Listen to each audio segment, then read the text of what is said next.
എടാ സണ്ണി, എന്റെ ഗംഗയെ നീ എന്ത് ചെയ്യാനാടാ പോന്നത്? പറയടാ. അവളെ കണ്ട മന്ത്രവാദികളെയൊക്കെ ഏൽപ്പിക്കാനാണോ നിന്റെ പുറപ്പാട്?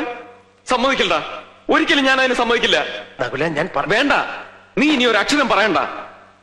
കണ്ടടാ കണ്ടടാ ഞാൻ എന്റെ ഗംഗയെ.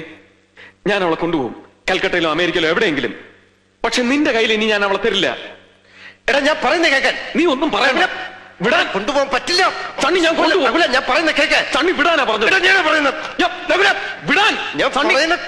സണ്ണി, നിന്റെ ഒരു ട്രീറ്റ്മെന്റും അവൾക്ക് ആവശ്യമില്ല. പൊയ്ക്കോ, നീ കൊണ്ടുപോയിക്കടാ. പക്ഷെ പോകുന്നതിന് മുമ്പ് എന്നറിഞ്ഞോ, ലോകത്തുള്ള ഒരു മരുന്നിനും ഒരു സൈക്കാട്രിസ്റ്റിനും നിന്റെ ഗംഗയെ തിരിച്ചു കൊണ്ടുവരാൻ പറ്റില്ല. ഏത് വലിയ സൈക്കാട്രിസ്റ്റിനും ചെയ്യാൻ കഴിയുന്നൊക്കെ ഞാനും ചെയ്യാം. വേണമെങ്കിൽ പുതിയൊരു ഗംഗയെ തന്നെ ഞാൻ നിന്റെ മുമ്പിലിട്ട് തരാം. പക്ഷെ അത് ജീവനുള്ള വെറും ഒരു കളിമൺ പ്രതിമയായിരിക്കും. അത് മതിയോ? മതിയോടാ.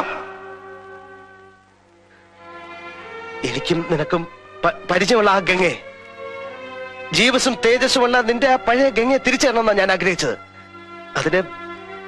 അതിനൊരു രാത്രി കൂടെ നീ എനിക്ക് തരണം പ്ലീസ്. ഈ ഒരൊറ്റ രാത്രി കൂടെ പ്ലീസ്. എത്ര രാത്രികൾ വേണേലും എടുത്തോ സണ്ണി. എനിക്ക് അവളെ വേണം. അവളെ എനിക്ക് തിരിച്ചു വേണം. ഒരു പരീക്ഷണം അവശേഷിക്കുന്നു. ഞാനതിന് പുറപ്പെടുകയാണ്.